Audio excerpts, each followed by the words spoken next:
Welcome to the Custom House Maritime Museum. We hope you'll visit us and see some of the amazing artifacts that are on display that help tell the maritime heritage of this great city. Most of our artifacts are displayed in 7 galleries within our absolutely largest artifact, an 1835 Federal Customs House designed by American architect Robert Mills, who also designed the Treasury Building in Washington, D.C. and the Washington Monument. The history of Newburyport really begins with the first human occupation of what is today coastal Essex County. This happened during the last large glacial age about 10,000 years ago. These artifacts show the continual occupation over at least 3,000 years. Over the centuries, people came into the area from first the Gulfs of Maine and St. Lawrence, and then later from the Great Lakes and the Ottawa River Valley. These were the Native Americans who lived in the area. English colonists settled along the Parker River in 1635 in what was called Newbury Plantation. They were an agrarian community, but over the next 70 years, many of the community moved over towards the Merrimack River and became known as the waterside people.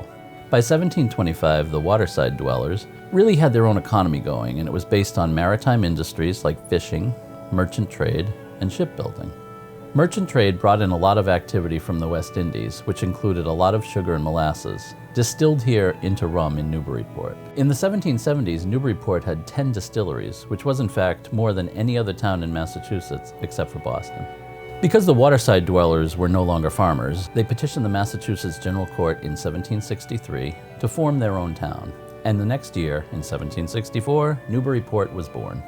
The town's ships and shipbuilders were essential to a growing America during the American Revolution and the War of 1812. Privateer ships were built. These were privately held vessels that functioned as a de facto navy for the United States.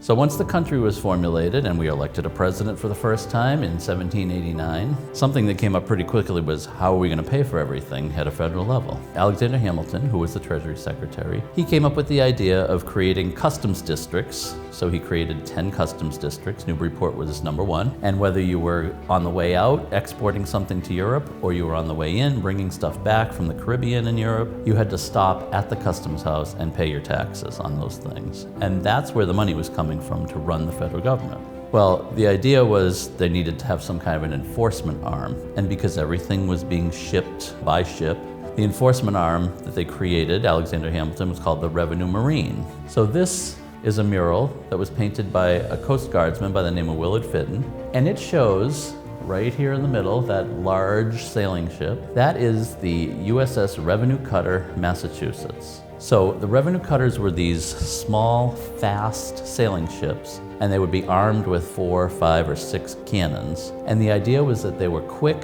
they were maneuverable, and they'd be able to sort of ensure that the bigger ships that were carrying a lot of cargo would stop here and pay. And the Revenue Cutter Massachusetts, which is shown in this mural in 1791 when it was launched after it was built here in Newburyport, that was the first revenue cutter that entered the Revenue Marine Service. And eventually in 1920 formed the modern day Coast Guard.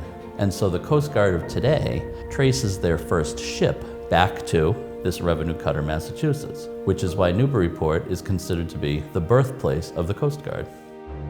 As the United States continued to grow as a maritime nation, ship designer Donald Mackay moved to Newburyport in 1840 and began to experiment with the clipper ship design, which he would perfect in Boston in the 1850s. Because the shipbuilders of Newburyport had been the earliest to see these designs, it revitalized shipbuilding here in Newburyport for the next 30 years.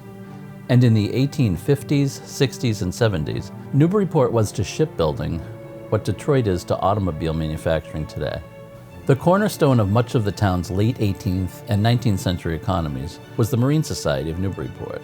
The society was created in 1772 by a group of ship captains for 3 reasons. One is that they wanted to exchange information about the various oceans and ports that they sailed to, so that their charts would improve with successive voyages.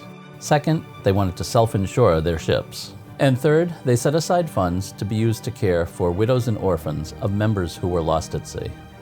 Newburyport ships and captains sailed to ports all over the world and returned with items and souvenirs that they actually had on display in a museum in their own building on State Street. The core of our collection today is those items from the State Street Museum. When you walk through the tall oak front doors over the granite threshold of this beautifully restored 1835 Greek Revival building, you are figuratively and literally stepping back into the past at Newburyport's Custom House Maritime Museum.